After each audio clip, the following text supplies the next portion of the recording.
Bombad.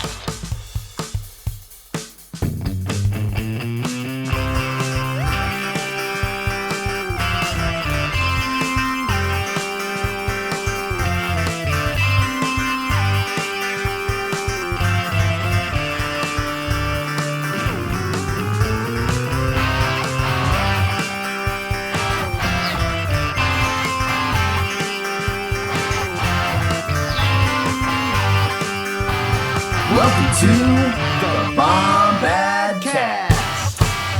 What is going on, Bombad people? Look, I got Gerry sitting right next to me.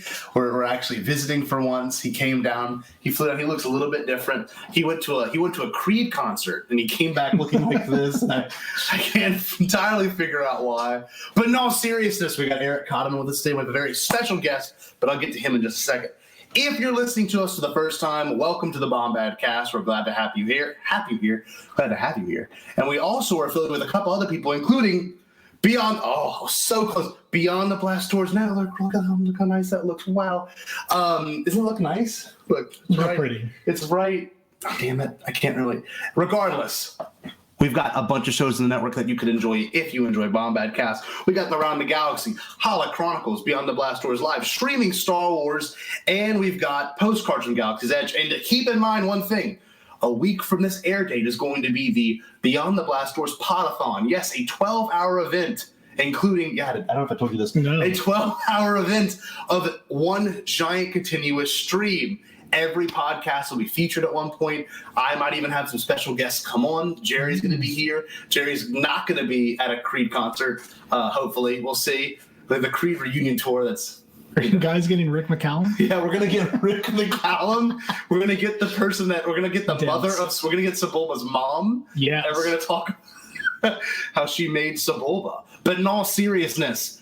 Be sure to join the Podathon. We will have special guests, including, and I might be giving this away too soon because it hasn't been recorded, but it's been booked. We will have Alex Damon on to hang out. Sweet, so it's going to be pretty cool. He's going to have his first video debuted on the Beyond the Blast Doors network and Bombadcast. But anyway, with all that being said, this kind of stuff, all this information, is also exclusive to our Patreon members, which we'll have Patreon meetings every other Sunday now.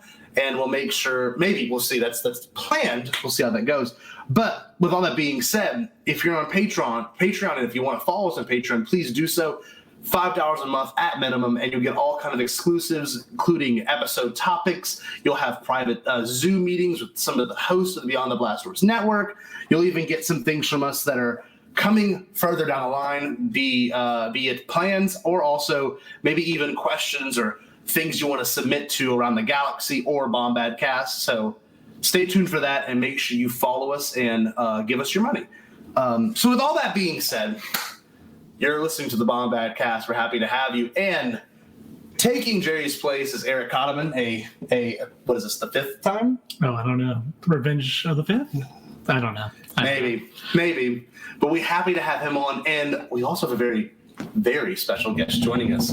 The one and only friend of Eric, I guess, originally. Yeah, this is like an expanded universe. It is. It's because, you know what, Eric, one thing, if you don't know Eric, he loves combining his friend groups and forcing people to hang out. And this is one of the ones that turned out really well for everyone involved because it's a great friendship that I've developed with this person, our next guest, and we all have had crazy, deep experiences together in the world of Star Wars, and we will definitely get to that in a moment. And this person is the one and only John Shaw. John, let me get you on the screen real quick. John, how you doing?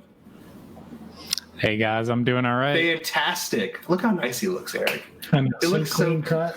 I know. Look at he's got the Shure microphone. I mean, you are real official, John. You don't even podcast. Yes. Jedi matching with the shirt. Look at that. Above Jedi Master. Got my badge. I know. I'm ready to go. That's amazing. So when it comes down to it, it's kind of funny. I would not have met John if it was not for this guy here. Okay. It's true. And it's funny. It was one of those things where, you know, when you meet someone for the first time, you have all these preconceived ideas of like, you know, what they are. Because obviously Eric had told me all about you, John, at first. And I was like, oh, this guy sounds pretty cool. Sounds interesting. And then I'm sure the same was said on the other end, right? Oh yeah. Yeah? Sure. Yeah. It's just funny. It's been so long now. And Yeah, like, it does. since our meeting, we worked on small film projects together, and like, I don't know, I've watched you develop this idea for Tavern Brawl since I think one of the first times Eric and I ever hung out by ourselves. He showed me the footage from the first from the Wayfinder. I'm pretty sure, right? That was one of the first things we did because we were testing the camera. You heard his Star Wars slip up? Who, me? You just called. Me? Yeah. The name of the thing is Wayfarer, and you called it Wayfinder, which is a Star Wars term. God, that's amazing. Slip. It's all right. It's all right. It's a Star Wars show. That's actually All right, maybe one day. They should have called it a holocron. That's for a whole different. That would have been cool. It's a whole different thing. But no, it's funny. Like I've before I had met John at Celebration, I'd heard a lot about him, and I don't know. There's something about Celebration that is so uniting, and I'm glad to have met this one because I did not know him, and I mean I knew of him, but I did not know him in 2017, and then I meet you, John, and it's all really weird, and I guess I don't know, circumstantial how all this kind of fell into place. And I guess what I want to say is from the top, gentlemen, today, right now, the airing of this episode would have been all of us not flying. We would have already been there. We would have been in Anaheim, probably sitting at the Kenobi or something panel. Like Friday would have been Mandalorian, obviously, but we don't even know what Saturday would have been. So let's all have a moment of silence for the fact that we are not at Celebration.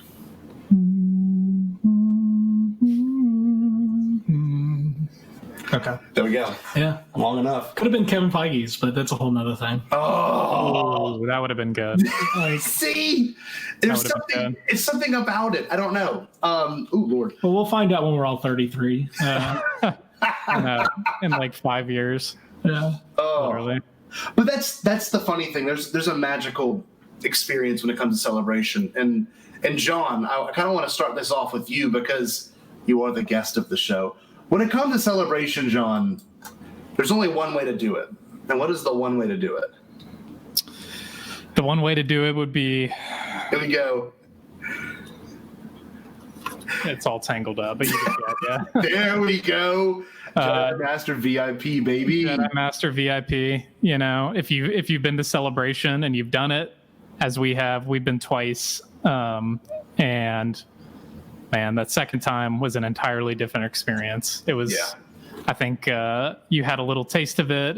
Eric did as well, and I think we can all agree that it is absolutely the way to do it. Yeah, and kind of funny enough, you know, we all went to 17 and 19, and we were supposed to go to 20, but 17, I think for all three of us, was just like, I wouldn't say, comparatively, I would say it was awful. but It wasn't a bad experience. It wasn't bad, No, but there was... And It wasn't great. It wasn't great. And like, the biggest panel I got into was the one that was the Disney Park panel, but from 17. So it was just like... Oh, that's better than us. Yeah.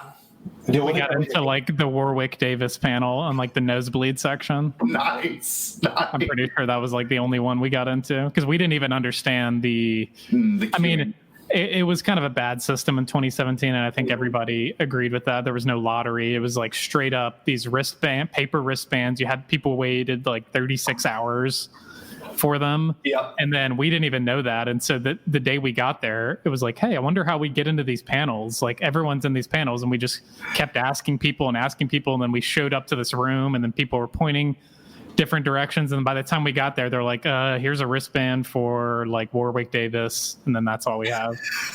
We were like, all right, I guess we'll do that. And then we kept seeing every panel we'd go in, we kept seeing like these people walk past us, and I was like, who are these people? Yeah. We're like, oh, that's the Jedi Master VIPs. Like, Yeah. they get to go first. I just remember thinking, damn, like how do I get to be that? Exactly. And I remember we were just like, okay, next time we do it, that's the way Jedi to do it. Master. Yeah. I agree. And you know, from the experience I had in 19, it was pretty incredible. But even in 19, the ticketing system was better. There was a lottery. Like you were able to even get into as just a regular. Yeah.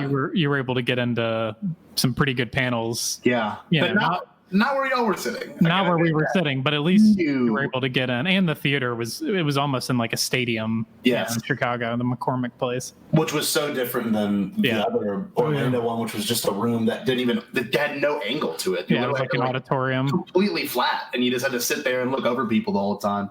But we never even walked into that room. Actually, I don't think. I think I was in it for the closing ceremony, and that is it. And it wasn't even that big. Like when it comes down to it, it was like probably no bigger than like 2 football fields. Like really, it was just kind of it was there as it was supposed to be. Yeah. But John, the reason why I wanted to have you on for this episode in particular is because I know you started out as a pretty casual fan in terms of Star Wars, and I know you're a man of cinema. I know you love movies and TV, but like, I don't know, for someone to like want to go to a Star Wars celebration at the level of fan you were at, it must have took a really pushy person to force you to do it, and I don't know who that person could be. But fill us in on that. So when you were growing up,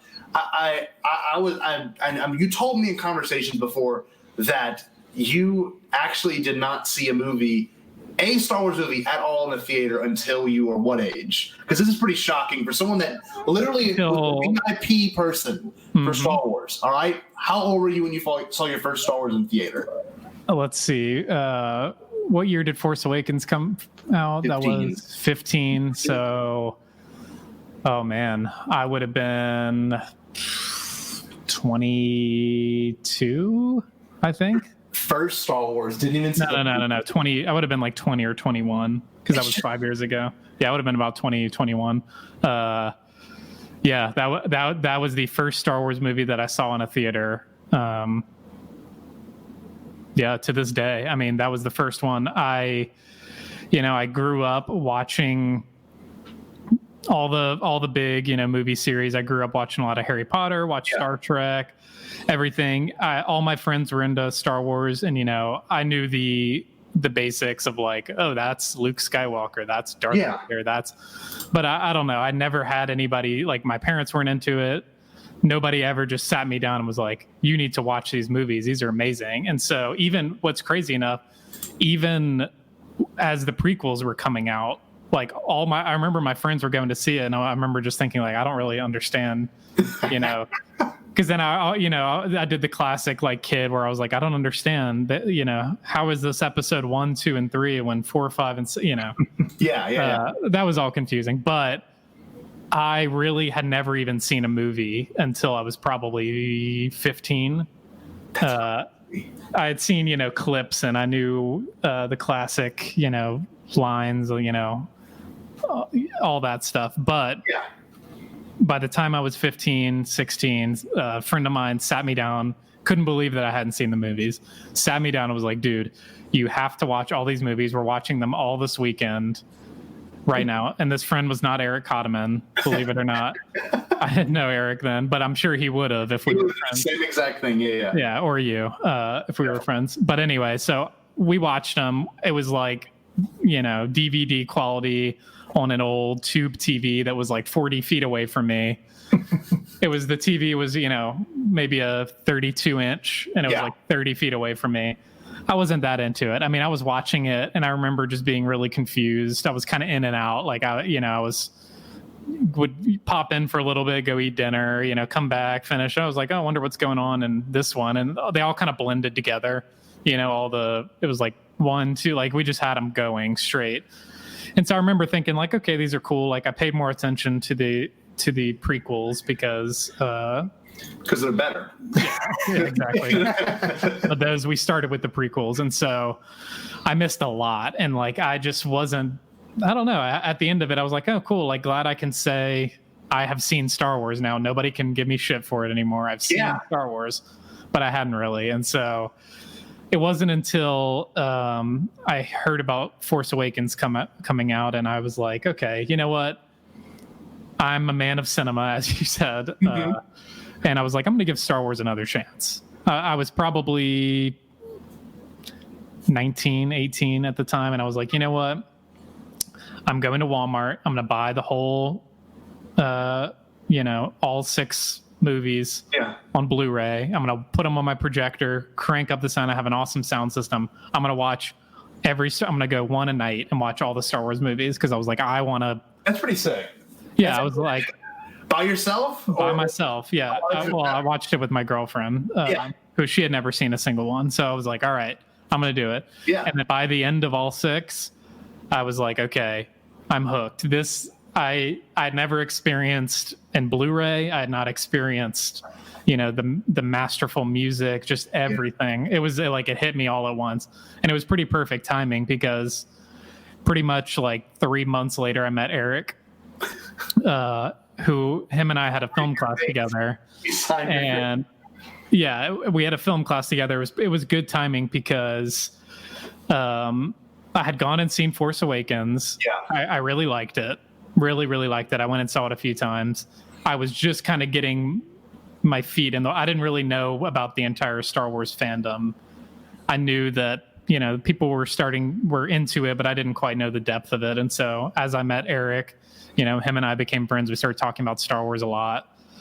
And I was like, hey, look, I'm just kind of getting into it. I'm a pretty casual fan, but I'm getting there. And him and I developed a friendship, and we how long had we been friends, Eric? Was it a year? It had been a year because we met in January of 2016. Yeah, it would have been a little over a year. And so, out of the blue, he was like, hey, I know this is crazy, but I know you're not that into Star Wars, but you're like the only friend I know that would come with me and do something crazy like this. There's a convention called Star Wars Celebration. I don't know much about it. All I know is we got to get tickets. It's in Orlando. We'll go to Disney World too. It'll be fun. It'll be like a trip. He's like, even if you're not that into Star Wars, like it'll be fun. So I remember thinking like, okay, that sounds pretty crazy, but that's like right up my alley. Like I love conventions. I love going on trips. I love Disney World. I was like, whatever. I was like, this will be fun.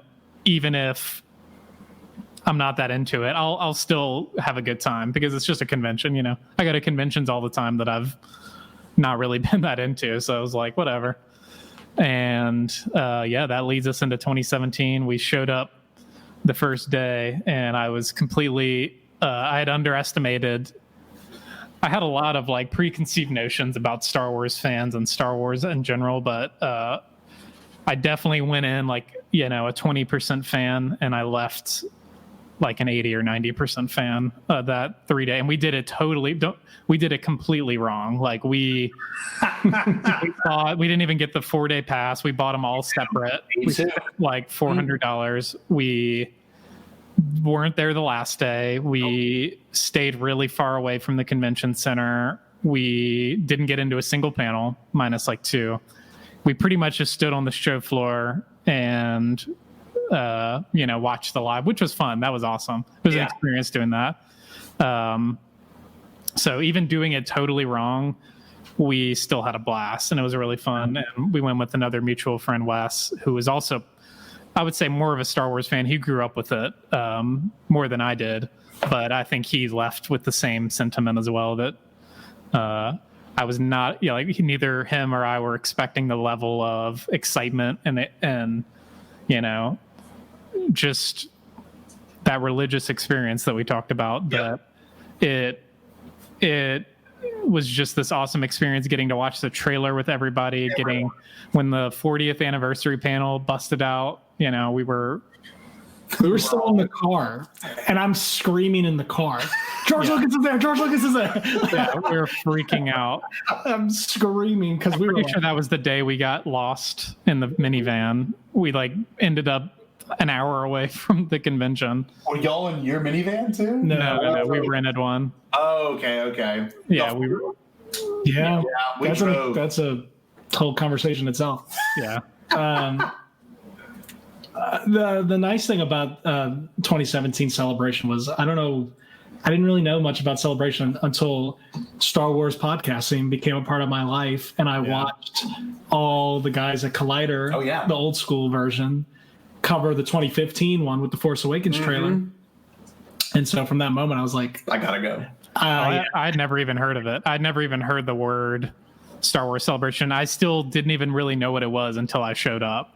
It was that crazy, and that's just Eric knew that about me. That he was like, I'm that kind of person that I'll just go and do something ridiculous like that. Absolutely. But the thing about it is, you know, it's not going to be a bad time. Now, it might not be the ideal time of what you want to do, but like you just said, I mean, we same with Katie and I, we just didn't have the full experience. The funnest things we did were actually after the convention. We went out to eat in Orlando. We drove around and saw the nightlife and stuff. But like, I don't know, the difference between Chicago and Orlando was literally day and night. Like, it was insanely different. Yeah, completely polar opposites for us. Like, even in like in terms of like it being a cohesive experience, like there were some days at the Orlando Celebration where I was like, man, I'm glad I came, even though I didn't like do anything. Like, I don't remember the showroom floor from Celebration. Like, I just don't. Like, that 17 Celebration. But I can almost, like, in my dreams, walk through like every booth at the Chicago one. I don't know. It's weird. It's like my brain like just like obliterated the memory of 17 and replaced all of 2019 Celebration. It's all I remember from 2017 is standing in front of the Star Wars Live show floor for like 7 hours. I feel like we were just sitting there and just like trying to get on the camera, like watching everything. You know, we did the whole watching the Last Jedi. Was it the last? Yeah, it was the Last Jedi trailer. There. Yeah, it was sick. Yep, watching that and did the whole, Scott experience of being surrounded by everyone screaming and we're like, what does ending the Jedi mean? What does this mean? Yeah. Blah, blah, blah, blah. That's the best. It was a great trailer. Yeah. I got to tell one story because like we don't talk about this enough. But it has a Star Wars link. So we're walking the showroom floor, and Facebook Live was like, I guess, just becoming like very, very popular. Yeah. And we see this, average height looking man just like walking, talking to his phone. He was short. And John goes, who's this guy? Like, just like live stream himself. And I look at the back of his head and I go, that's Jamie Costa. And he's like, he goes, who? I'm like, the Robin Williams, like, because that video just blown up. Yeah. Instantly, I knew who it was. And so we pulled up I follow him on Facebook. I pulled up his page on Facebook, and like there I am, like 10 seconds delay on Jamie Costa's Facebook page. And I was like, amazing. And we went up and got a picture with him. It was awesome. It was a super nice guy. I was like, what are the odds? We were all like, all of us are like, I guess like somewhere on like the eye in the Myers-Briggs between John West and I. And so we just like voted that I was the bravest one in that moment. And I was like, all right, I'll do it. Did you guys see his fan film? Yes. I have not actually. Yeah. Well, he's got two. Yeah, he's got two. The Star Wars related? Yeah, Star Wars fan film. Isn't it a Kenobi one? The newest one is the Kenobi one. No, I haven't seen that. It's really dude, James Arnold Taylor's in it. What? Like, not Obi-Wan. You haven't seen that, Scott? I've seen something Star Wars that Scott hasn't seen. You need to see it. It's really good. Shout out to Jamie. Like, it was done Jamie. Really, really well. That's amazing. Got to get Jamie on the Bombadcast. Hey, that would be a hard pull, I'd imagine. You'd do it. Oh, yeah. He's awesome. Just a really nice guy. Yeah. Amazing impressionist. See, there's moments like that don't happen anywhere else. Like, my strangest one was when I won the golden ticket to meet Mark Hamill, which is a whole different story in general. That was really the best moment of 17. I mean, it was amazing. But the strangest one is when I was walking backstage. They were guiding us behind the Star Wars stage to get this photo. And literally Ashley Eckstein walks by me and I go, hey, it's you. And she responds with, and it's you. And we walked past each other and I'm like, what just happened? Like, that was so strange. It's just stuff like that like, and your John Knoll. That one's up. I gotta bring it up later. That one's a good one. That's a good one. But what I want to kind of get into is the fact that like Celebration, at least if you're a big Star Wars fan or if you're like you are, John, somewhere in the middle, once you leave, there is something that like leaves with you, and we've talked about it before, that it is truly down to its core a very religious kind of experience. Now, I'm a man of worship to a certain extent, but I will say this: I am not super devout, and just not, for some reason right now at my age, I'm just not there. But what I will say is, every time you leave a celebration, it is like the last day at summer camp, or it's like the last day of school. Yeah. And you're kind of like, man, it is a huge chunk of my life that's over. And it's only been 5 or 4 days. Mm-hmm. And like, especially the most recent one, that's where I met you. It's where I met Gerry. A lot of people I do podcasting with, I met there. So it's like, it's a weird thing. And like every year, I'm afraid it's going to get even more weirder. I don't know. There's something to it. There's something to it that's hard to explain. I know. I think it is going to get weirder going forward because it's, as we get more, in depth in the community, especially for you, with your podcast now, but like as we become, more interested in the community and there's more stuff being made, and I feel, and we know how to do Star Wars Celebration. Yes. So we got so much more out of it in 19 because we went to all the panels. We were literally, on the front row for, a lot of it, and getting to experience all that with like everyone around you. And that's honestly like VIP has all of its perks. There's there's a bunch of different reasons that makes it worth it. But one of the best reasons is like you are with the most hardcore of the hardest core people who are spending this kind of money to be a VIP, these people, and funny enough, it's a lot of older people. It's a lot of middle-aged, Mm-hmm. we had probably the average age was what, 30 or 40, would you say, Eric? I would say, but like still the enthusiasm and everything when that trailer ran, I mean, even in the whole room, it was, magnetic, but like, especially in that group, it was just amazing. But yeah, like you said, leaving it felt like the last day of school or some kind of summer camp, and it's to the point where I can remember almost every day, even on like the bad days where we were standing in line at the merch store for 4 hours. It was still fun because we got to see everybody in line. People were dressed up, people were interacting, talking. We still had a great time. Yeah, there was like a Jedi Master mythos. Like, because there was like people. You start to get to know people. There's a group chat, a Discord server where y'all like. Yeah, we were all talking. See some pretty interesting things, I'd imagine. Yeah, absolutely. It's a Bombad world out there. So people got the Bombad lifestyle. Yeah. It's funny, like y'all bring up good points because there's something to that exclusivity that kind of takes to the next level. Like you said, I actually had the opportunity to get into like 3 of the biggest panels, which were one of them thanks to you, John, but 2 of them were part of the lottery system, which Mandalorian, actually, shout out to John Hoey with the Residuals broadcast. He hooked me up with that one. But the other one was the Phantom Menace panel that I got to get into. And then Clone Wars was because of you. And like, there's something about being in the room at the same exact time, especially with Mando, when they showed us footage that would not be seen for 6 more months. There's something about that's like, truly, I don't know, like you're the only person right now seeing this. Oh yeah, for Mando when that was happening, and Jon Favreau was like, "Hey, nobody filmed this, nothing," and I was like, "All right, whatever." And then when the people pulling out their phones, they were like walking up to people individually with their phones out and like tapping them or like grabbing their phones and stuff. I was I saw it firsthand. Yeah. He was trying to do it covertly, and literally a Disney SS like straight up walked up and he was never seen again. Exactly. Literally, it was a lady in a wheelchair, and he got down like kind of squat and was like, "You're gonna have to delete that right now. I'm gonna have to watch it delete it." Like I watched Jon Favreau just goes, get him out of here. Literally, but like that's the kind of experience you have whenever you can go to a celebration, and like we saw great. That would not be seen literally until that November 14th. You know what I mean? From April 14th till November. That's so long. That's insane.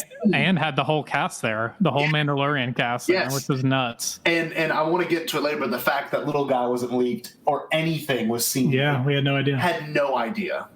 Insanity. But I don't know, John, it's a funny thing. There you go. Exactly. It's a funny thing because I would have not have met John if it wasn't for Eric. And thank you for that, by the way. I'm very happy I'm friends with John now. But when it comes down to it, I don't know, Eric, you can give us a little bit of your spiel. Why do you like making friends of different groups hang out? Because that's something you like doing.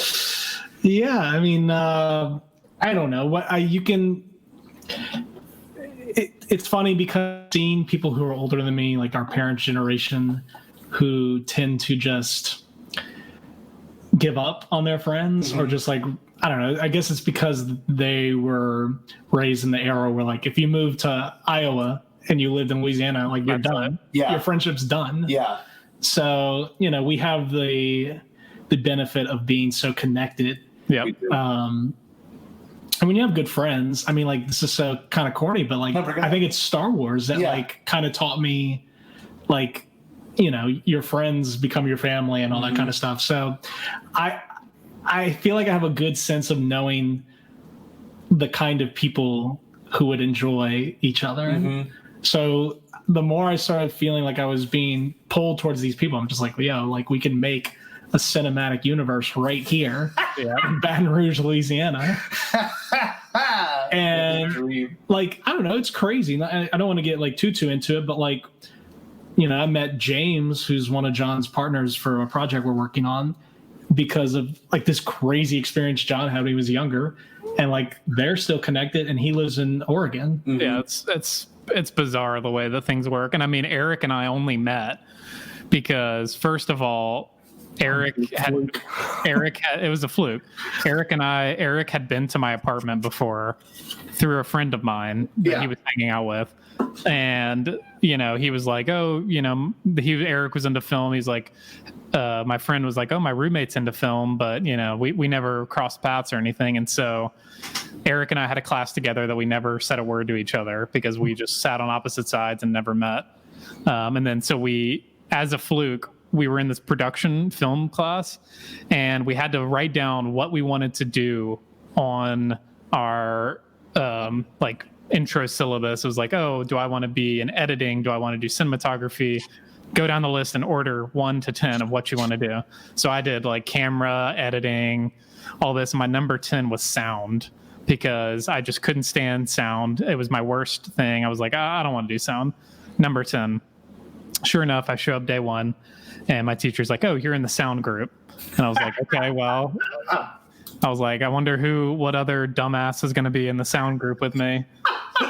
And he's like, you're with Eric. And then so this Eric walks up to me and is like, hey, I know, your mutual friend Kevin, and I've been to your apartment before. And that was like his lead in is, I've been to your apartment before.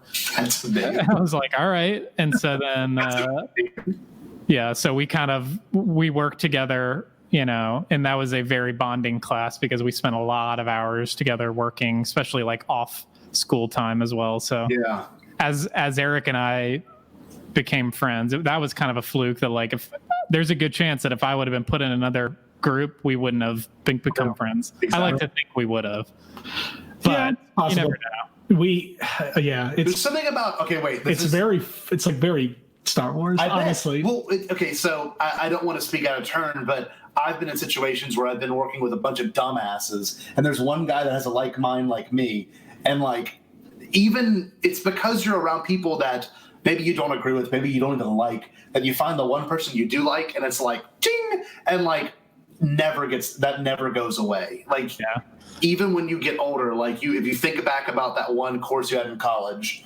even if you don't talk to that person anymore, you still probably think, I remember that working really well in that one moment. You know what I mean? Yeah, exactly. I think what stapled it was going to Celebration, honestly. Wow. So yeah, because like he could have graduated probably a semester or two before me if he really wanted to. Mm-hmm. That could have been it.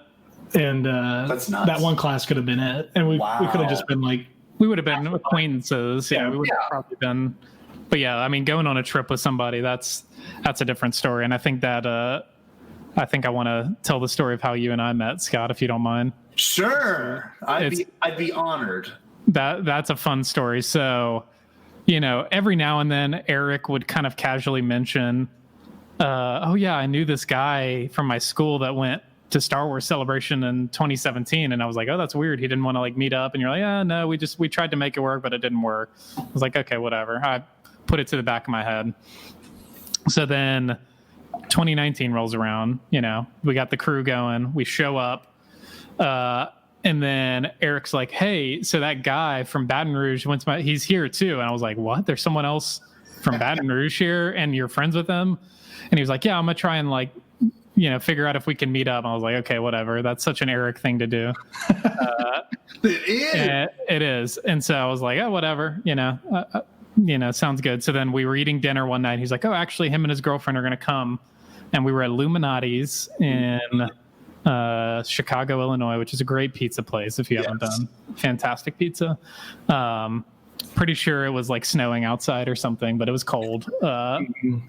And in rolls Scott and Katie. I'm pretty sure Katie was there too. And I had a mutual friend. I had a friend there too, and we started talking. We hit it off pretty much instantly, and then I feel like by the next day when we went out to eat the next night too. Yep, that was after the. See, John's talking about the Thursday night was when we went to Illuminati's. That was day one. That was day one, and no panel that day. Strictly just walking around, seeing and talking to people, which was a really good day. That was like the welcoming, I'm getting comfortable, I'm getting the layout, and then by the time Friday rolls around, I mean you're head first. I'm pretty sure the episode 9 panel was at like 9 a.m. You know what I mean? Like, y'all had got there like 8. Y'all still were VIP, and like I don't know that night before we were all hyped up. I'll never forget that. And then that night when we went to eat at I forget what was the place we went Portillo's. to eat. Yep. The hot dog place. When we ate there, we sat there for I think an hour and a half and just talking about the trailer. I'll never forget looking at Katie, and she was just like, and it's like there are 2 of them. Yes. I don't know. There's something about that, and I remember that day actually after the panel, y'all had met us up literally right after the Rise of Skywalker panel. I was like coming down from that high, and Eric did an impersonation of me watching the trailer, because I haven't even seen you about the trailer yet, but he did the impersonation of the no fucking way, holy shit. He kept doing the isms, and like Gerry had just met y'all, and it was just so perfect. And like I don't know. I wish Gerry was on right now, because that was a very vivid memory of me. Yeah, I forgot I got to meet Gerry there too. And I remember this too. I remember someone had left their episode 9 beanie, and I like buy like the return tray for your food, and I was straight up. I grabbed him like, who does this belong to? Does this belong to anyone? Didn't get a response from anyone. I put that in my backpack that's quick. Amazing. So quick. But I don't know. There's something about like meeting someone new at a celebration, and like fortunately, dude, 2017 I was antisocial. It was just Katie and I against the world. That's how it felt. Same with y'all, I'd imagine. It was just y'all had become friends with old boy though. Old boy at the stage. Oh man, why am I blanking? Cam. Yes, Cam. Yes. Cam the actor. He's one of the stage guys. I guess he's the warm-up guy is like his official title. He's the guy that is like before that on the Star Wars live stage, he's the guy that's like warming everybody up. If you've been to Celebration, you know this guy. He's kind of tall, skinny, good-looking guy. Looks like Woody from Toy Story. Yes. And that's actually who he works for Disney, and he plays Woody. Oh, I didn't know that. In the park, yeah. That's amazing. Yeah, really good guy. Kind of, we made some memes out of like his like tactics, but they worked. Yeah. Oh, he's good. He's good at his job. And that. Did he remember y'all at 19 though? I don't know. I don't think he remembered us, but like we were commenting on his daily Instagram posts, coming up with like hashtags like Cam for president and all this stuff. Oh, by the end of 2019, he remembered, and like even they were giving out those Stormtrooper exclusive Star Wars Live shirts, and then Wes and I walked up, asked him, and we were like, "Hey, like, how do you?" And he was like, "Oh, they're handing them out like the guests and stuff." And he was like, "What size are you guys?" And I was like, "Oh, medium and large." And he was like, "Okay, hold on." And he went to the back and snuck us one. He's like, "Don't tell anybody," but that's how. Yeah, that's the magic of it. So, with all that being said, literally meeting someone from Baton Rouge in Chicago is such a weird thing. And then like Gerry lived in Michigan 2 hours away. I meet Gerry there, and now look at this. We've built an empire. Like, come on. Like we made Bombadcast, and then all these other people, these content creators that I know really well now who are there, and fans of who listen to the podcast were there. It's just like, it's so bizarre. Like David Amoletti, the guy who does Beyond the Blast Doors, literally like we hung out and talked then, and now we're a part of this group. It's just like so strange. It's just like these things will happen on a really profound experience. And like I remember, you being kind enough, John, to give us your VIP badges for the Clone Wars panel. Me and Gerry got into Clone Wars second row, I'm pretty sure. I remember the guy we were next to. Yeah, because at that time I hadn't seen Clone Wars.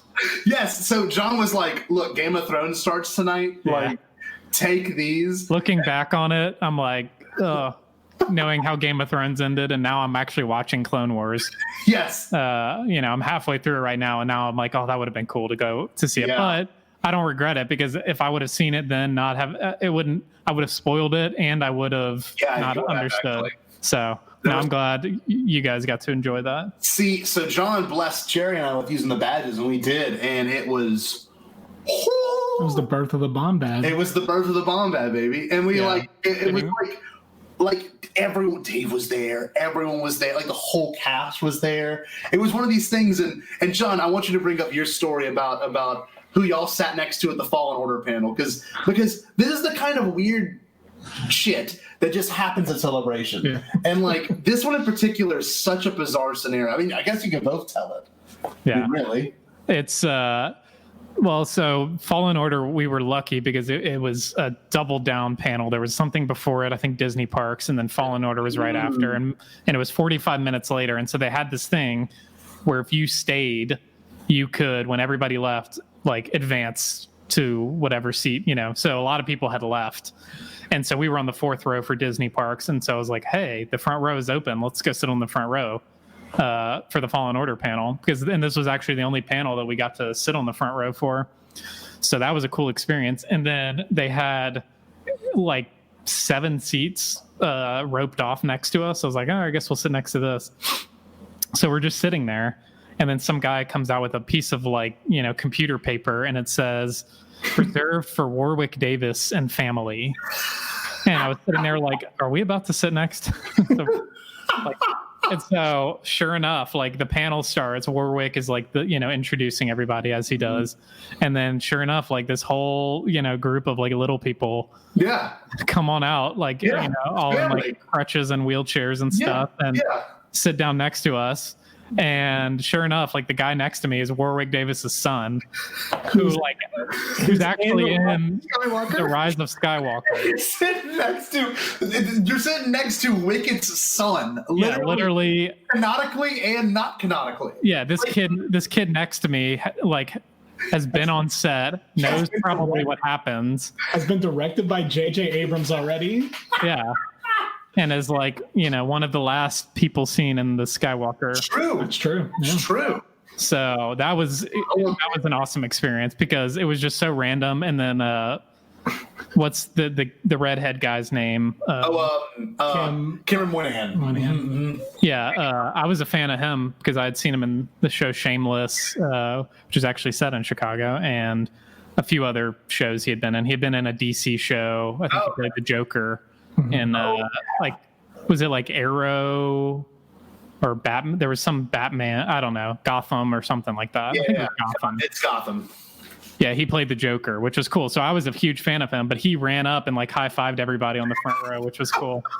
Yeah, that happens. So a lot of red cameras in our face too. Like yes, yeah, a lot, and like was like Wes not there? For some reason? Wes was. The only reason I know he's there is because Wes took home that piece of computer paper that said reserved for Warwick. He did. He still has it. Memento. Okay, so I have a picture of it. The guy must have gotten a 2-shot of me and John a whole bunch. I'm like, all right, let's look at each other and like look approving. And like we're like sitting there clapping. I'm like, yeah, like this is good. I'm like, we're going to be in something that Lucasfilm puts out. It hasn't happened yet. Man. but they have that stock footage somewhere. They have in one San of me Francisco. too. They have one of me that I had the Mando poster, and they were like, let's get a view of you real quick, man. I'm like, all right, and I had my hand on the poster, and I did like one of these. Dude, I'm surprised they haven't shared something like that. I'm surprised they haven't shared your viral video. Yeah, we'll see. I'd imagine like they'll do it. Like if they should. It's on TikTok right now. Yeah, Scott is now getting a second wave. If you search Star Wars trailer reaction, you're the first one. Wow. Oh, that's insane. I've done it before where I've opened incognito windows up, and has no search history, no caches, no eggs, and literally that's what I'm doing right now. Star Wars trailer reaction, and you're number one, which is awesome. It's incredible, and it's one of those things like especially that moment, it's such an unreal experience. And there was one that we all shared together too, whenever we were going into the Doug Chang panel for the Phantom Menace art. And we were stoked to begin with because we love the Phantom Menace. We love the Phantom Menace, and we love Doug Chang, and y'all actually had the privilege to meet him, I think, the next day. Mm-hmm. But we're all going in, and Eric, typical Eric, like you said, we're all eyes. I think I'm the most eye of them all, right? On the whatever they call it, the what's the thing? No. You are on the other side. I'm an E? You're an E. I'm an E. Okay. Extroverted. Yes, extroverted. So, I forget. So, Eric is an eye. Literally. Eric has hawk eyes, and I see everyone everywhere. Everywhere. And I just go, without the full sentence coming out of my mouth, I'm like, there's John. No. And then literally in my little monkey brain, I'm like, don't picture. And I can be honest here. I'm good at making it not awkward. Yeah. And I'm like, Mr. Knoll, is there any way I can get a picture with you real quick, man? And he's like, sure, make it quick. And literally, I got the photo, and there's two, one really blurry one and one good one. And then y'all were all like, what the fuck? There's no way he's doing this. And then I proceeded to, because I'm not the kind of person who's going to walk away. I have to say at least one thing. And I remember touching him. I go, dude, that scene in Rogue One, whenever the Star Destroyer cuts the other one in half, I said, that was the most incredible thing I've ever seen in my entire life. He goes, well, thanks. I really appreciate it. We had a lot of fun making that movie. And then literally, I'll never forget the guy in front of me when Eric said, that's Sean Knoll. The security guy was like, oh, that's why I'm escorting him. Because he was so confused. And we walked in the panel, and literally John Knoll is went to the other side. Let's just talk about that for a second. That's another fun thing about Star Wars Celebration. There are probably millions and millions of Star Wars fans who are actual Star Wars fans. Yeah. But we're in this weird. Nobody knew. Yeah. There's a celebrity. There's a celebrity to us. ILM baby of these content creators and people who develop these movies, and they could just be walking the showroom floor. Yeah. And I think people were tweeting at one point that Jon Favreau was just walking on the showroom floor. Oh, yeah. One of the probably one of the most powerful men in Hollywood right now. Oh yeah, right now, of course. Just probably in his little blue blazer and jeans. But he had his Space Odyssey shirt on at that panel and everything. Yeah, you know what I mean? yeah. It's just he's just one of those dudes, and John Knoll was definitely one of those ones that would just walk right by, and and he was literally there to see his friend give a speech. Think about that for a second. On a movie that he also worked on 20 years later. Yeah. It's just that was one of the best panels too. And it was. I think all of us were there for the David music panel for the fan, which was incredible. And transcendent. Yeah. I don't think that one's on YouTube. I still don't think that one's on YouTube. Okay. That was a really good one. His one last in 2017 on Rogue One was still I remember stuff from it because it was so good. Yeah, he's a great speaker. The music of Rogue One, it was incredible. There's something about being there in that moment and having to kind of pay attention to everything and everyone because absorb it all. Literally, one of my favorite moments was this dude. We were waiting in line for, I think it was just me and Gerry and Katie, and I think we were going to the cosplay thing, and this dude was dressed as Zeb from Rebels, and it was insane because Zeb's purple and 6 feet tall, and this person was in this incredible Zeb cosplay, and your brain, you're in a whole different dimension, and you're not experiencing true reality at all. You know what I mean? at some points, like, I didn't realize I was hungry. Like, you know what I mean? Like, it's lunchtime, I have to eat, you know, like I'm a human being. Yeah. So much that happens at this convention, be it, you know, being at the big panels or just going to a smaller panel and enjoying it. Like I went to a podcast panel and it was incredible. You and I tried getting into the Jedi Council and we couldn't get into it. Yeah. It's just like, I don't know. And I feel like it's such a unique experience for me because I went into the first one as a casual fan, and I was probably in the, you know, half a percentile of people who were casual fans there. I mean, there were plenty of spouses and like people who weren't people who aren't into it, but like and 5-year-olds. And 5-year-olds. Little boys and girls. But like if you go into it with an open mind and willingness to accept the fandom, you will become a fan, and like it's hard not to. And I'm sure you have experienced that with Katie. Like just for you, it's hard to not be a fan because, you know, she's had this experience like you know, with Celebration and everything, and, you know, secondhand from you being a fan. Mm-hmm. But it's all about like your willingness to accept it, because I know, you know, my girlfriend is a fan, but I know if she went, she wouldn't, you know, get the same experience out of it, because I don't think she would go into it wanting to get that experience. Exactly. And it was like, I went into it with an open mind, like thinking I want to get the most I can out of this and absorb the most I can. And I did. And, you know, I think that's what really made it such a good experience in 2017. And like I said, I came out like a 90% fan, and then I went in 2019 and came out like probably 120% fan. So it's one of these experiences that like you can talk about it for years, and like I'll reminisce on those memories for as long as I live. And like, I don't know, there was a moment at the Tross panel, and you can literally see it in the reaction video if you pay close enough attention, to where it's over and we got the view that my friend had gotten of me and Gerry and Katie in the background, that reaction. Yeah. And oh my God, like at one point Katie's wiping tears from her eyes, because it's not just the trailer that was so good. It was the audience experiencing it with literally in y'all's room 20,000 people. Our room, that was insane. Our room probably was the same number, and they're all watching one thing.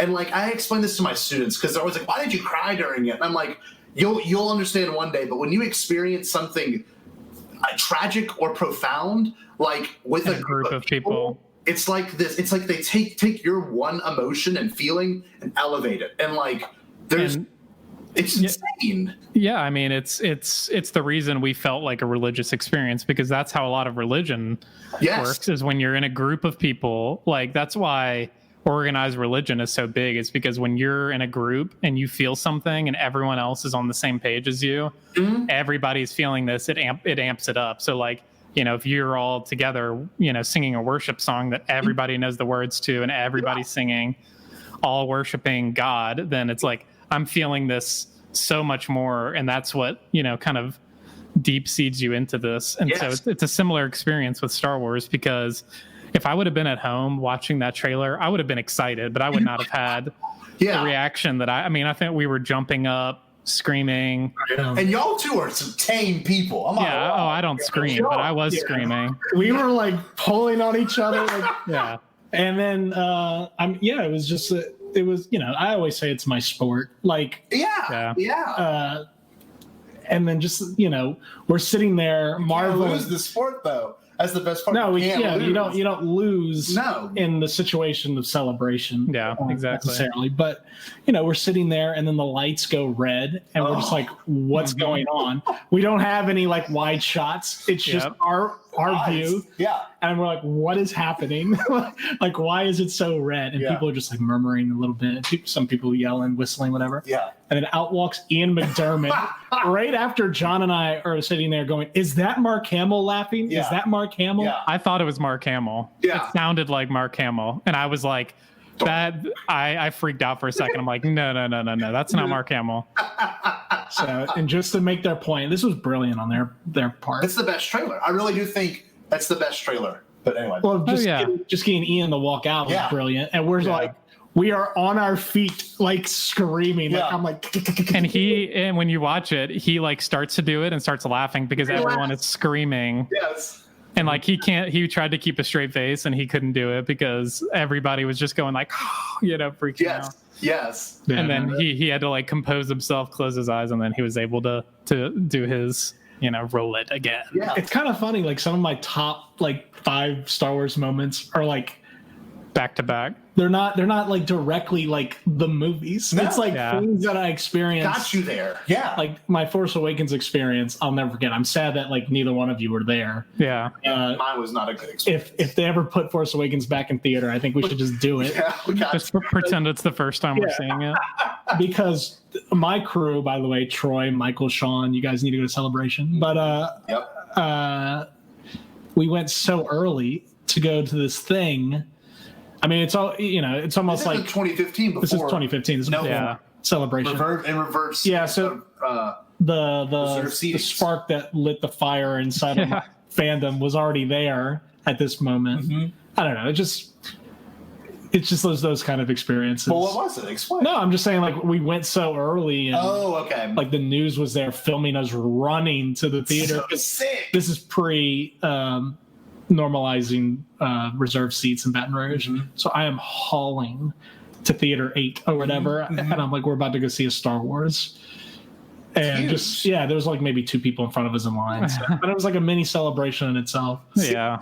And those kind of moments were like, I don't know, like it's such a hard thing to capture. But, I think with Mando coming out and everything, John and I shared one, I wouldn't say recently, but we had one, I had watched of Mando episodes 1 through 7 at my house, and it was great. But that last episode, I had waited all day. We're going to John's house that night, and Eric didn't show up on time. I think you were doing something for work. But Watch it on the big screen and with we watched on the big screen, and that dark saber.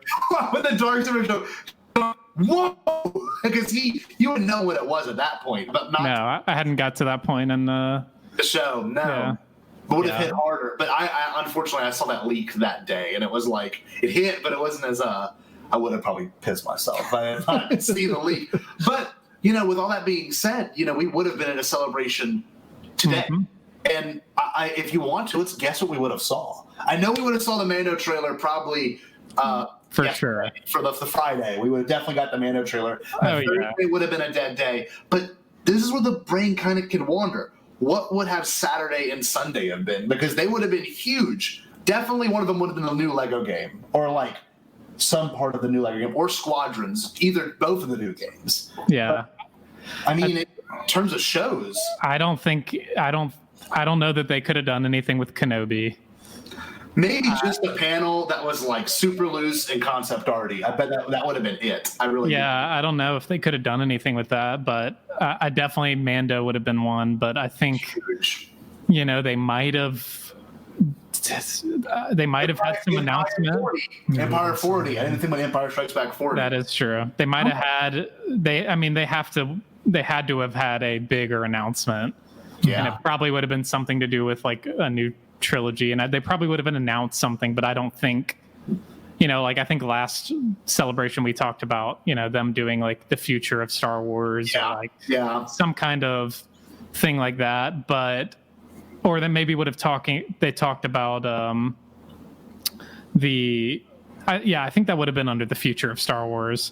I think they would have, because I just don't know. And I think that is why when they did delay it, they put it off for 2 years, because, with the way everything's been going, that I just don't know that they would have felt there would have been enough. Like, it's like, if we're waiting this long, we might as well do 2 years to when we actually have, a whole new slate. Kenobi, Mando, the new trilogy that's going to come out, Caspian.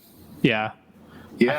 I think it was a good move on their part, but at the same time, like, hearing that news that it was going to be 2 years was just brutal. It was like, and like, it's like 2.5 years, isn't it? Yeah, essentially. When we found out. Yeah, it was. It's about 2 years from now. It's August, right? That'd been August. Yeah. 2 years from now. Yep, 2 years. How many days was this one supposed to be? Like the four? Four, Okay, not so 5. last year was a little longer. But the next one could be another 5 which I'd be down with. If they were going to do what they've been doing, they were going to leave Friday and Saturday for like kind of bigger things, and then Sunday probably done Empire. Yeah. There would have been some good guests because there was an. Absolutely. Oh, I mean, God, everyone. George would have been there for sure. Yeah, George. Well, Empire definitely. You know, it's another big thing that no one's brought up yet. Here we go. By the time we are at Celebration Anaheim in 2022, it'll be 20 years since Attack of the Clones. So we can get Hayden, Ewan, maybe even Natalie. Sam Jackson. George will definitely do a video thing where I love you all, or he could do straight up an appearance. You know, like I think it's going to be wild. I think he might be the best. He's going to have to be there in 2022. I mean, Taika. I mean, like there's Taika's going to be there. Taika, like, there's gonna be people there that we did not expect, and like, you know, y'all were in rooms, the same exact room as Colbert and JJ and Daisy and Ray, Daisy, all of them were in that room. How close do you think we were? Like 30 feet? Yeah, we were on for the big panel. We were on row 6, so we were like 20, 30 feet. I will say the air in that room was like so anxiety inducing, and I really tend not to like jump to those kind of words, but we're all sitting there like there's just like a dryness in the air. Yeah, everyone is like literally silent, listening to every. It barely laughs. Yeah. I mean, it's the end of the Skywalker saga. It's a big thing. I'm really excited where Celebration could go because that won't be looming over anymore. No, it'll be the thing that happens is when something gets released for real, like all of a sudden it's exposed to judgment. And I think the nice thing about Celebration is that the title of the event is so indicative of the process because we're literally just there. There's no judgment. It's pure celebration. We are literally there just excited that there's new Star Wars. Yeah. And coming from somebody who just basically gave up on it for almost 10 years, or not 10 years, I guess like 7-ish, which, you know. But still, we all did. Time. Well, I definitely did after the prequels. Yeah, I was just like, well, this is over now. Yeah. Time to move on to whatever. To know that, like, I get to go visit these places that I, like, grew up with. I don't know. That's what it is for us. John, it's a whole different thing for you. Yeah. It's I don't know. But that's the beautiful thing about it. So, you know, we just get to be there and we get to revel in the whole thing. We're always joking about going, and like when Scott has kids, we're like, well, we're gonna have to figure that out, like before, until they can go. Maybe they'll have a daycare. Oh my God, all of it. Like there's Watto's daycare. It's so there's so many thoughts that go through my head of like, you know, I don't think where I'll be when I get to the next celebration mentally. I just know I have to be there. In terms of like finance, I could have lost my job. I could be homeless. Literally, I would think. Doesn't matter. I'm gonna get there. How am I gonna get to celebration? You know, and like right now, we've gotten really lucky with our video, and like, I mean, I don't want to brag, but we're still making monetized money off of the Rise of Skywalker reaction. Dude, I'll say it. Some part of me is like a little nervous that Scott's going to be a mini celebrity, like a C-level celebrity at celebration, and we're going to have him for like 2 panels and like the David Collins Attack of the Clones panel. All he has to do is just have a picture on a shirt of you going, yeah, and then everybody will sound like Obi-Wan. Oh, it's you. Yeah. Hello there. So, literally, it's going to be different. I will admit that. This is what sounds real surreal. By the time we are at Celebration 2022 Anaheim, Bombadcast would be 3 years old. That's insane. Like that's so unbelievable. But like when it comes down to it, it might be different. But there's something to it. You know, there is now going to be a work aspect to it for me. But I mean, you never know where y'all will be in 2 years. I mean, you're working on a pretty big project together that could even elevate y'all to a different level of status. And yeah, we might get a Lucasfilm show immediately. They'll sign us and then fire us. We'll have a panel right before it comes out. I'll be y'all's host, and then I'll say how much I love Kaz. And the Duffer brothers are going to take over. John's treatments are going to be used by the Duffer brothers. It's going to be great. I don't know how it's going to happen. It's going to be great. Oh my gosh. No, I mean that is one exciting thing about it. It's going to be ever evolving. Yeah. Like if you thought that, like, can you imagine if we were VIP in 17 for the 40th anniversary? Ooh. And then, that wasn't our experience, so I can't really speak on it. But I would say that 2019 as a whole was just like bigger and better. Yeah. More fair. Yeah. Better thought out for sure. Can you imagine being in line and like for 2022 and like Taika doing like the Ryan Johnson thing, walking through the line, giving everyone his little 2 cents. Yep. It's just going to be bigger, and like I don't know, like at some point it's not going to top it. Mm-hmm. Like I don't know if John, you watched, but I know Scott did the coverage of the 2016 one in London. Oh my God, that was a learning process for them, because it's now become almost like a way less of a fan event. Yeah, it's not. It's a convention, but it's really.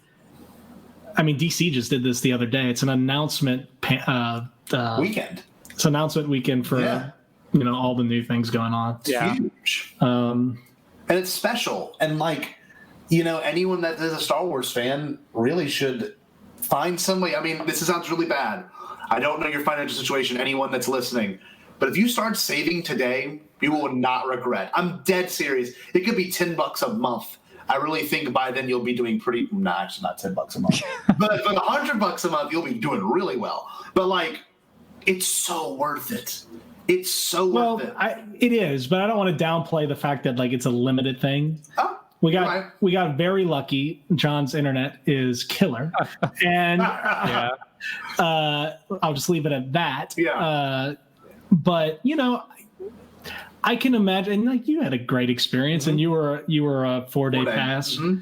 I mean, even if I don't know, there's reasons to go, even if you can't. We're a little bit in the spoiled category. Like, it would be hard for us not to do Jedi Master. Yeah, but I think I would still go. Yeah. Oh my God, I would absolutely still go if I didn't have the because now, I mean, even then, the lottery system makes it so much more fair for the panels that. Literally, it was like if you wanted to see a panel, the way they had it set up was you had to go stand in line like 24 hours before. For all the big panels, anyone who didn't have a Jedi pass stood in that line for at least 24 hours. Yeah. Which is like, to me, that would be fun. That'd be a fun experience. But at the same time, you're missing a whole day of Star Wars celebration. And so I think they realize that. And now it's it's more random. Which is fair. It's fair. Yeah. And it's very fair. But I think that's what makes just the regular pass an even better deal now, is you actually have a chance, even though you don't have the same, you're not right up at the front or you're not the first person in. Yeah.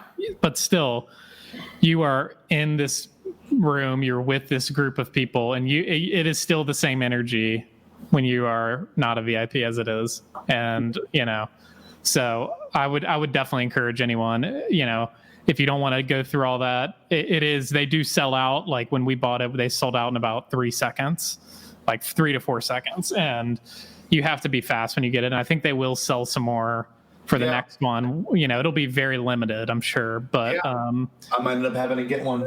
Yeah, it'll be very limited. But for the most part, the 4-day is like, doesn't really sell. I mean, it sells out quick, but it doesn't sell out fast enough that you have to be refreshing.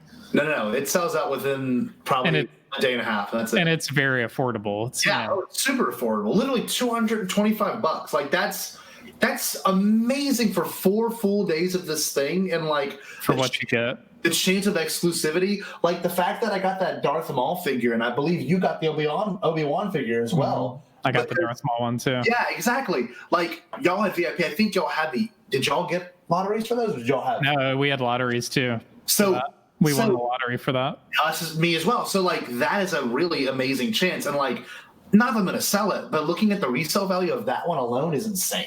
Like $150. Literally the beanie from the episode 9 panel is like $80. So like if you wanted to turn your money around afterwards, you really can. Like you really truly can. Like I got a Rebels poster there, and they're this is pretty under the table, but you can barter with like the people that are selling like the poster cases. They will buy what you have on you and then sell it to the next person that wants to own it. You know what I mean? Like I got a Rebels poster from their like Dave's like Rebels Remembered panel, and like this dude bought it for me for $60, and I'm like, I just got this for free. Like I don't even like, and I turned around and bought whatever I wanted with it. It was amazing. Stuff like that. I just had a really random memory. John, do you remember we're in the, or maybe I was with you. I don't know. We're in the, if I was with you, we would have done something, I think. We're in the merch hall and Doug Chang's in there, like buying stuff. Oh, John, was that you and me? That was definitely me. Okay. It wasn't me. Okay. It wasn't me. Dude. I don't know who you were with. Okay. I was in there. John, I feel like it was the last day we were shopping, and we might not have been together, but I like ran up to y'all and I was like, dude, Doug Chang is in here. And I don't think we had met him yet. Yeah. And people were just like walking up and I'm like, bro, I'm not gonna go up to him. Oh, I remember that. People were bombing him. Yeah. And he was just so gracious. And that's something we could talk about real quick. Another perk, if you do happen to get a Jedi Master badge, you sometimes get these exclusive meetups, and we got to meet Doug Chang, and me, John, and Wes took a picture with him. And I got to shake his hand back when that was socially acceptable. And I got to tell him that I watch the beginning, the documentary of the making of Phantom Menace every year. And he was just like, thank you very much. Just like, appreciate it. I was like, this is so cool. So sick. And I got him to sign my badge. Yep. So awesome. Look at that. Let me get it on large for you, John. Incredible. Yeah. So awesome. We're like, are you okay signing our badges? And he was just like, of course. Yeah. It's like, that was so cool getting to meet him, and especially after his panel and everything. And like, I, as a newer Star Wars fan, didn't quite realize his impact and everything. And after witnessing that, I was like, this guy is huge. And it was, that was really cool. And like, he was so positive, and there was probably a line of 150 people that he went through, and like every single one, he like shook their hand, signed, like talked to them, took a picture. Like it wasn't just like, how are you? It was like genuine conversation with every single person. It was crazy. That's the charm of it, though. Yeah. There's to that, and like, honestly, it's like you don't see that many examples of like people being rude or mean to each other at Celebration. Usually, absolutely not. Pretty non-judgmental, and everyone's kind of kind to each other. Now you've got some people that are like yelling Star Wars ships, and you want to make fun of them. And but I mean, it's all in good fun, because I feel like there's not a lot of negativity at Star Wars Celebration, even though like in the Star Wars fandom, there's like a very divisive group of people who like the sequels, people who didn't like this movie, people who didn't like this director, whatever. But at Star Wars Celebration, it doesn't exist. Everyone's just excited to talk about Star Wars, to watch Star Wars, and pretty much, I mean, every now and then you'll catch a whiff of something, but for the most part, there's no negativity. People are, everyone is extremely positive. Everyone we met was super nice. Yeah. I don't think we ever really had any experiences with any rude people, nothing like that. Well, it's funny because like there's something else that happens there too. Like Gerry kept feeling he was a third wheel to Katie and I for one of the days, and we never felt like that at all. We're like, oh, dude, we love having you around. And there's something about that. Like even if you go by yourself, like Gerry went by himself, and he made so many friends that one weekend because he didn't have anyone to go with. Even if you want to go alone, you could still do it. Or go in a group of 3. I mean, it's never not going to be boring. Like even if you get to if you don't get to the big panels at all, you will make friends. You'll make friends regardless. And like it's weird. There was one photo I found going through my phone, and like I posted on Twitter. Literally, it was like 8 people that I've like associated with now through Twitter and through content creating that were all in this one photo. And I was like, what are the odds of this? You know what I mean? Like these people you meet, especially if you're belonging to a Facebook group or whatever, is huge, and like that doesn't go away, And I'm very thankful for my experience at Celebrations, both of them, and I think 2022 might even be the best one. Yeah, maybe we'll go to Shake Shack and actually be at the right one this time and meet Dave. Yeah, that's a whole thing. We almost ate dinner with Dave. We spent 2 hours at a Shake Shack just talking and hanging out. Eric and I, the night of Game of Thrones. We are all watching it. We spent a bunch of time there. We literally were scrolling through, I think it was Reddit, and this dude posted like, "Oh, I just met David Shake Shack," and we were like, which Shake Shack? And of course, The other one. the other one, the one of like the 3 in Chicago. So pissed. Oh man. He was just kidding. Also, this is kind of like random, but like it's amazing to be in a big city like Orlando or Chicago, and then you just like walk outside like all Star Wars downtown, and fans. it's all these Star Wars fans wearing like t-shirts, shirts on. all these people, and they're like, "You saw that Lightsabers. trailer?" Yeah. Just I mean, yeah, even like every restaurant we went to, it was just all like at Portillo's, which is like miles and miles away. Yeah. It was all Star Wars fans. It's Like they just took over the city. It was great. It's kind of like being, and then we're all from the same area. We're all from Baton Rouge, and one of the best football teams in the nation belong here.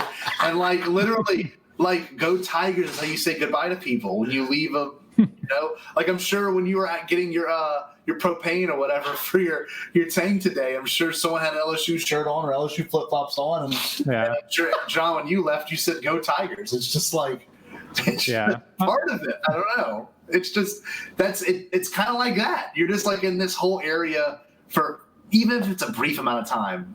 They're there, and someone has their Millennium Falcon shirt on. Oh yeah, I'm so excited for when we go to Anaheim because we'll be able to go to Disneyland. Oh. Or honestly, if they do it in Orlando again and just Yep. like fix it up, Orlando would be a great experience again. And I'm sure they'll do it eventually, just because the park's there.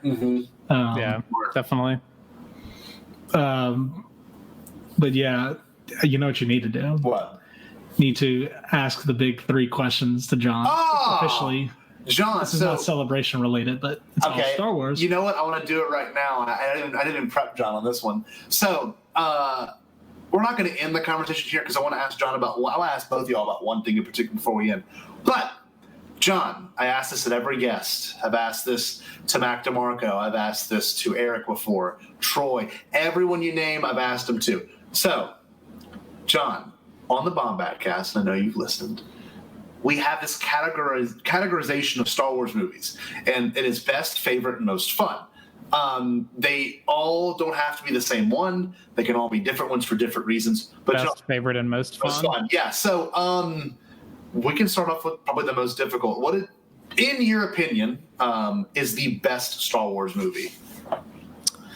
I hate to be that guy, Here we go. but Episode 4. Oh, I hate to be that guy. that's actually not what I thought you would have said. What, you thought I was going to say 3? I was going to say Empire. I thought you say Empire would be the best one. Interesting. No, I'm a very there's a lot that I like about 4, and I feel like I'm really into the indie-ness of it and like the cinema aspect of like, how everything was done, and kind of like being in that situation myself of like trying to get something up off the ground and like being resourceful and like seeing the product that came out, way back when is just incredible. I agree.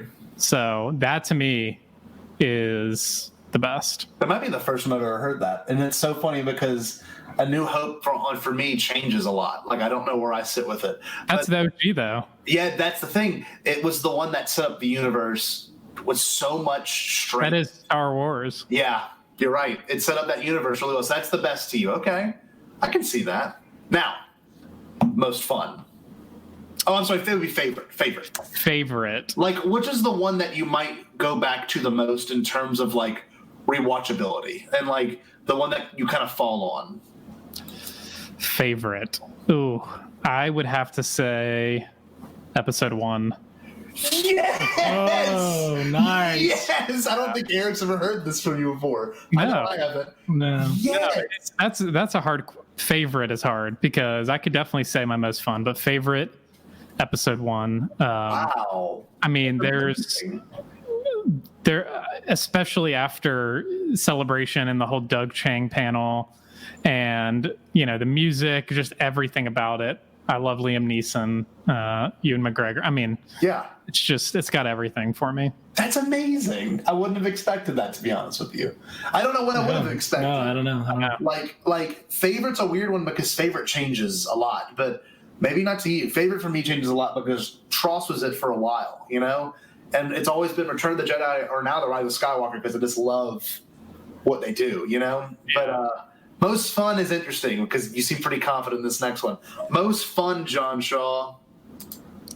1.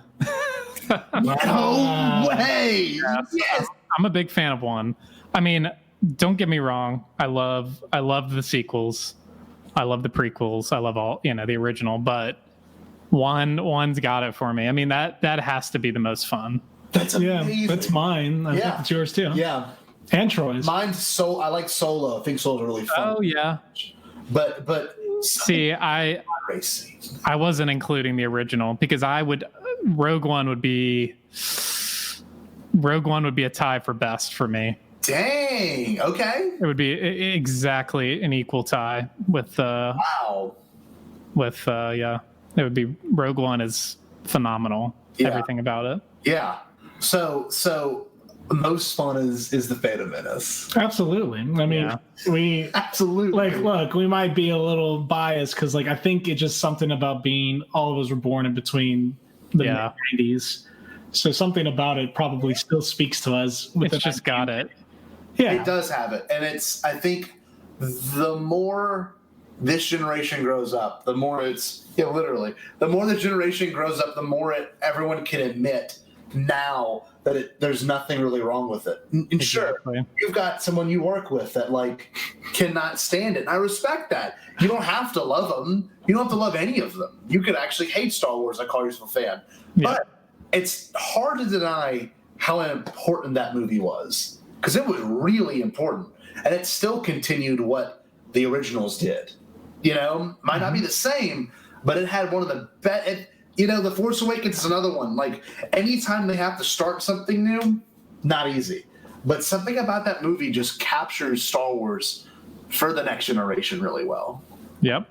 Even if it's something really stupid, the way Watto talks. I love watching that movie. Yeah, I do too. There's not many movies I truly get giddy over watching. And the BTS is amazing. Oh, it's one of the greatest documentaries of all time. Straight up. It's better than the one about the whale at SeaWorld. It's better than It's incredible. It's it really is they don't really make them like that anymore. No. It is very dense. Very honest. It's very dense. Very honest. Very honest. Yeah. Yeah. I could write an essay on that documentary. I really could. It's just great. Yeah, no, that's incredible. That's an incredible answer. We all love the Phantom Menace and this bubble of the Bombad world. It's weird. I don't know. I don't know many other podcasts that would say their claim to fame is how much they like the Phantom Menace. But I think in our own weird realm that I think our circle of people really like the Phantom Menace. Well, you know what the goal is? Scott needs to interview him at best. It needs to go down, even if it's in real life. Yeah. Or Rick McCallum. Or Rick McCallum, dude. It's gonna happen. It's got to be somewhere in that spectrum of people. Yes. Or George. Dude, imagine just talking to George about the Phantom Menace for an hour. That's the dream. Dude, I could probably die right after that. just for an hour straight. John, those are some great answers, man. Those really, I appreciate it. Some different ones. Wow. Because most people don't do the two of the same one after another. I know. Yeah, I've never heard that. No. Yeah. Just because there's so many. They want to differentiate it. Yeah, there is so many. Yeah. To kind of wrap all this up, all right? Now, John, I know we've talked about it before, but John himself is trying to create his own universe. And this is a very legitimate thing. It's not something that everyone talks about in theory. I'm thinking about starting a show. We actually have someone right here, if no one's familiar with him yet, if he doesn't blow up for the next week.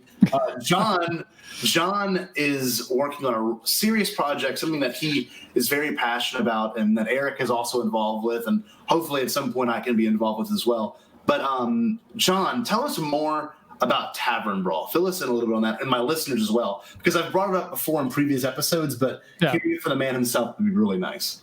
Yeah, sure. So Tavern Brawl is a live-action fantasy series that is currently being developed by me, my partner James, and Eric. And so it's kind of just been this fun project that we've been working on about 2 or 3 years now. And so we did a Kickstarter right before COVID hit, literally February. We got in just in the nick of time. We did a Kickstarter because we were going to make our pilot episode after we did a whole bunch of prep for it. We did like a little short film, all that kind of stuff.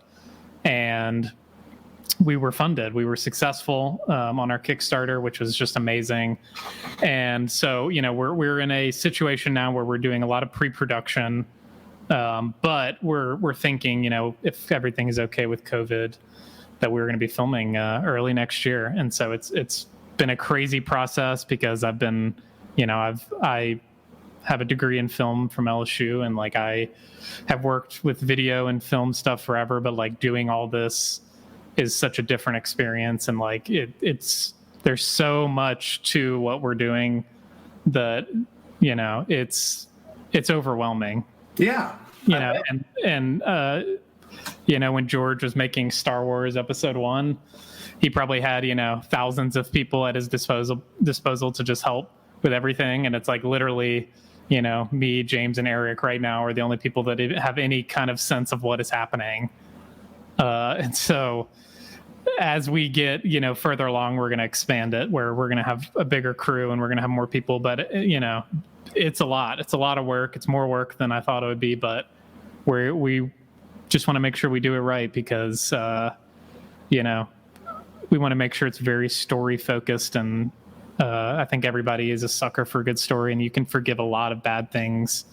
But if a story is bad, you can't forgive it. So I agree. And the project they're working on is primarily rooted in the genre of fantasy, but the cool thing is you can play with that genre kind of like Star Wars does, Star Wars is sci-fi, but it's also fantasy, and wherever you or location or concept you set your story in is really important. I think it takes a budget to pull off what you're going to pull off. And I want to say this too, because for anyone that doesn't realize this, but John also is working on a project with I forget his name, the guy that not Defunct Land. Fill me in. The opposite. Brightson, not Defunct. Here we go. That's a good description. So Brightson Films is something you're also involved in, right? But you're more of a producer role from that. You're not actually writing. And yeah. It's funny because people in their head, and I'm the same way. You get these preconceived ideas of what it means to actually write and make something. And look, I'm going to be honest here. John's the real deal when it comes down to certain stuff. Like John and I have worked, all three of us have worked on a short film that we've been working on for almost 2 years now called Owl's Nest. And like John's now a star of it. We had to do some last minute casting. But when it comes down to it, you meet these people that are really good idealists and they have these great ideas, right?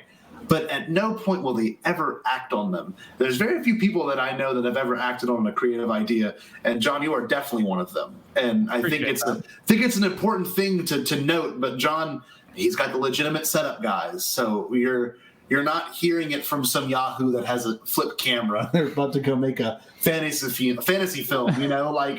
it's not that level, and it takes a lot of balls to pull something off that you want to pull off. If you don't mind, maybe fill us in on the lore of it, because I think my listeners or Bombadcast fans probably would cling to something like this, because I know it has a little bit of a Star Warsy feel. Yeah, it does have. I mean, I would like to say it's influenced by Star Wars, but it's influenced by a lot of stuff. And so basically, it's your classic medieval fantasy world. You have all the different races of elves, goblins, humans, dwarves, all that. And so there's this group called the Wayfarers, who were essentially these wandering nomads who helped anyone who needed it. And they possessed this magic ability that, whenever they had this crystal called Arctium, they were able to channel it, and they were able to perform these feats of magic. And it was mostly storm-based magic, so calling down lightning, healing people. They could shift the winds. They could do all kinds of cool stuff. And so about 200 years prior to our story, there was a big battle, a big event with this evil queen, and most of the Wayfarers were wiped out. And where our story takes place now is they've essentially all been hunted down and killed by this group called the Order of Dawn. And the Order is not happy about the Wayfarers, and essentially they've kind of drifted off into the lore where it's been 200 years. Nobody even really believes that they exist anymore. And anyone who's caught doing any kind of magic, any kind of sorcery, is essentially disappeared by the Order of Dawn, who is this kind of religious zealot type military organization. Think of like the Navy SEALs meet like a cult. Yeah. And so that's kind of where our story takes place. And so what we really wanted to do with Tavern Brawl is your classic fantasy is always about the hero, and it's always about, the underdog, and it's about your typical fantasy hero. And so we decided, how about our heroes are the people who are normally swept under the rug, and these are the people who are normally ignored. And so like, if you've ever played any kind of like D&D or any kind of role-playing game or anything, it all starts in a tavern, and everything is, and so our tavern is the central aspect to our story. And if there's one place that every fantasy person knows, it's a medieval tavern. And so that is the heart of our story. And our main characters are the owners of this tavern, and they're typically characters who would be like B or C characters in a regular fantasy show like Game of Thrones or, Lord of the Rings or something. This would be somebody who would be on the screen for 30 seconds and then it would be over.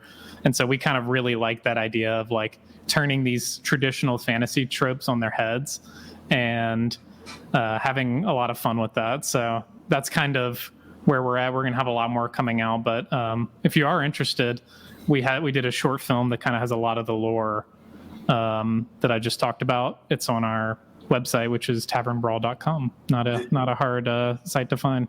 It's really sick. I had the opportunity to see some of the footage of it and everything, and of course when it was released to YouTube, and Eric showed me some stuff prior, and it's just like, I don't know, it's really there, and it's hard to say that with most stuff. Like, really there is kind of it's supposed to be a compliment, it's not supposed to be like a blanket statement. It really is like it's there. And like, if you watch, there's a scene towards the end of the Wayfarer where it has the shots of it where them in the forest, like, y'all, it's like Stranger Things Netflix tier cinematography and look and editing. It's just like, it's got it. And it's funny because we're all in the same age group, and to want to pursue something that's pretty dense, like you just described in terms of story, it takes some tenacity to really pull something off like this. And like, I know it's stressful in the process, but I don't want to guarantee anything, but I know the outcomes will be pretty damn good, because someone I know, like both of you, are putting your hearts into it and trying to figure it out and make it work, the equipment y'all have for it is top of the level. I mean, it's what they film Avengers with. Like, it's like that. It really is. It's the red camera that they film, all these huge productions with. So like, I don't know. I don't want anyone to leave this episode thinking, oh, it's just another YouTube clip. You know what I mean? It's just another thing that's swept under the rug with this statement of it being, how would you say? No, I mean, everybody has gone on YouTube and seen, like, there's a reason that people don't make low budget fantasy. Yeah. Because people try and do too much, and they try and do, I want to be on a green screen fighting a dragon and a mountain with flames. And then they end up doing it with like, a $500 budget, and it looks awful. Yeah. And so no one takes it seriously. No. And so one of our biggest things is we have said to ourselves 1,000 times over, we are not going to if we can't do it well, we are not doing it. Yeah. So I would so much rather have less effects, less everything, a solid story. And like what I told you just now, that's probably like 5 or 10% of everything we have. And so we've delved super in depth into this rich world. And like, I feel like that at this point, if anything, we have overdone it on how much we've prepared our story. Because like, if we're not picked up or not successful, it's going to be sad. Yeah. But at the same time, the risk. We essentially already know how season 3 is going to end if we do get picked up, because there's so many shows that it's like they have the pilot, they have the premise, and then there's nothing else. And it's like, so, that we want to make sure that everyone understands that. We had, if you watch our short film, it was fun. And, we did it pretty insanely low budget on DSLRs, and it's not the highest quality thing ever, but I think our story is solid. And that's why I think our Kickstarter was successful, is because that was able to resonate with people. Is like, we wanted to show everyone, hey, this is what we can do. Imagine with this story and this, dedication, but on a much larger budget, and then essentially when we're pitching our pilot, it's going to be the same thing. It's like, hey, this is what we did on, a $25,000 budget. Imagine what we could do, on like an actual, because like an actual TV show budget is usually a couple $100,000 for a pilot. It's up to a couple million for like a fantasy, heavy VFX stuff. So it's important to state that the work ethic is not the work ethic for y'all is very intense, and people have this idea that anyone that gets into media or content making do it because it's something to do. But for someone like John, and I know this for a fact, it's like pretty much whenever at one point when you reflect back at your life in your middle 20s, this is going to be the biggest part of it. You know what I mean? And hopefully it'll continue to be the biggest part of it. And like retrospectively, I don't know, there's something really cool to saying, even if it doesn't pick up the fact that you freaking did it, which most people never do to begin with, Yeah, that's what we said going into the Kickstarter. It was like, if this fails, we'll have said we did it and we're happy with what we did. And, it's something, because like you said, so many people, and I'm one of them, I've talked about projects and I've started things that I've never finished. And like, me too. My partner as well. And it was like the fact that we finished this, we did it, we self-funded it, all that. And, and so having it be successful was really reassuring and really awesome, because it was just so validating to know that all this stuff was not for waste, and it did resonate, at least with, the 100 people who donated to our Kickstarter. Sure, of course. Now the real fun begins is if we can make something that resonates with like a larger audience. So. Exactly. And like, I don't know, something about Star Wars did it, and it was really guerrilla, and it was very unexpected. And I mean, it's a different world. I will admit that. It's not the same as it was before in terms of what the 70s was like compared to 2020. But now this is an important statement, because, anyone can pick up a camera and make a fantasy show. That's true. It's actually easier than it is ever. But now there's so much content. And that's the thing. It's hard to weed through it. You got to make sure it's one of those ones that you want other people to view and take seriously. And I'm going to say it here. There's very few people, whenever they speak, that I take seriously, but this one and this one are a part of that crew that, if they want to do something, they're going to achieve it, and they're going to make it the best they possibly can. Because, I mean, why would you do anything if you don't do it 100%? You know what I mean? Exactly. Yeah. Like, they can even be making a song, like anything like that. It's the attention to detail is what really sets people apart. And I don't know, for my listeners, stay on the lookout for John and, what he has in store and what we're all working on together as well. It's just fun. I don't know. Scott and Gerry may have to be the tag and bank of Tavern Brawl. This is the first statement I made as like an on-hand producer. This is this is it. Official. This is my first 2 cents. Do you know what tag and bank is, John? It's like it's this old. They don't really do it anymore. Right? It came out in the prequel era of Star Wars, John, where it was primarily just like these two dudes in the background, and you don't see them in the movies. They're just in the background comics of every major event of Star Wars. Like they were Jedi during Order 66, then they were the troopers on the Death Star at one point, and then they became, part of Jabba's people. And the Kevin Rubio is the content creator. He actually is the guy that wrote the classic Troops YouTube video. Well, not even YouTube, just internet video in general. That's awesome. But yeah, I'm down. We'll just have Scott and Gerry in the background, And I want you guys to be the to spearhead the Tavern Brawl podcast scene.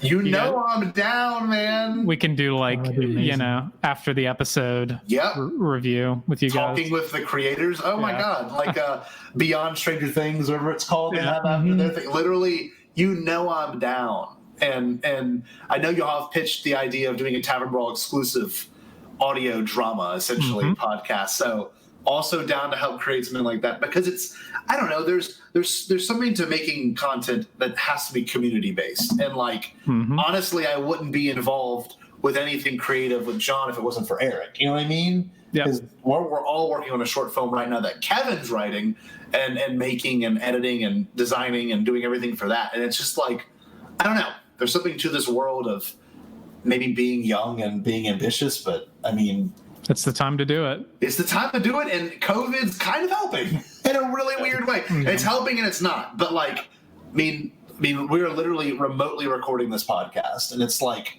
so nice that I get to visit and talk with John for a little bit about this stuff. Yeah, that's awesome. But anyway, for all my listeners, like I said, tavernball.com. Go look at John's Check us stuff. out. It's phenomenal. Eric, a part of the crew. John, part of the crew. Gerry and I are the tag and beak of the universe. But John, anything else you want to plug before we sign off this episode? Not that I can think of. I'm excited that I finally got to be on the Bombadcast. Yes. After literally witnessing its inception by meeting Gerry and meeting you on like probably the same day. Yeah, it was. It definitely was. You know, and getting to see, you know, listen to your guys' first episodes and watch them, and you know, hear as everything progressed. It's exciting that I finally got to be on it. So thanks for having me. Of course, it's nice having you, because it's like, I don't know, it's something you got to keep going. You know, I know we're friends behind the you know, after the mic gets turned off, but like, you know, you've got a great voice, and it needs to be voiced at some point. I appreciate especially that. In terms of Star Wars, and Eric is the honorary host, pretty much. I mean, we'll see from here on out. He might be a staple of the Bombadcast. You never know. We'll have to see. We'll have to see. But I mean, like, it seems like every 5th episode Eric shows up. So I mean, Always in future. You can just Always Photoshop his animation face on Jar Jar's on your logo. Just put Eric's over Jar Jar. Just right there. Yeah, if y'all get on that best, I'll straight up be like a runner. Like I'll go get him a coffee, whatever. Yeah. Oh yeah, we're flying to LA for that. Dude, or you know, when Mac wants to come back. Yeah. Oh, you know it. Bring Mac back. That is going to start it. I thought about reaching out recently. I didn't tell you that, but I thought about just seeing, you know, just if he wants a little extra promotion. Like, how cool is that? Somebody like that, like we could just like sit and talk Star Wars with. That's like one of the greatest things about this thing. That's the thing with Star Wars. That's what makes it special. Is like, I mean, there have been moments where I've been in a Costco and they see my shirt, and it's literally a Bombadcast shirt, and they go, "Oh, that's Jar Jar," and I'm like, "Yeah," like, yep, something about it. I don't know. That's incredible. I'm glad I brought all this together. You know, like truly, it did. Yeah. Like, I don't know, would y'all even still be close friends if it wasn't for Celebration? Like, let's be real. Yeah, you never know. Yeah. Life has a way. I know. Yeah, there's no way to know. I could easily see us not have becoming as good of friends without Star Wars Celebration. That bond, it's huge. And definitely wouldn't be friends with you without. Yeah, that's true, 100%. But John, thank you for your time. Eric, thank you for your time. Of course. I appreciate it. So anyone that is still listening, I know you still are, I hope you have a great rest of your Saturday. Hope you can go and be sure to subscribe to Beyond the Blast Doors Network. Be sure to check out the Podathon, which will be happening next Saturday. And I may be doing music for it. We're trying to work the logistics out of that. So I may be doing looped music in between shows. So it'll be a lot. But please remember to share this, like this, give us 5 stars on iTunes if you listen there, and give us a review if you can. If you really liked it, go to Patreon, support us at Beyond the Blast Doors. I'm sorry, patreon.com/Beyond the Blast Doors. You can keep up with us there. You can follow us on Twitter at Bombadcast. But John, do us a favor. What should the wonderful guests do at the very to close out the show for I guess every episode? What should they do? Stay Bombad, I guess. I can't do the Mac DeMarco voice. That was so John Shaw. I know, I can't do I guess. I can't.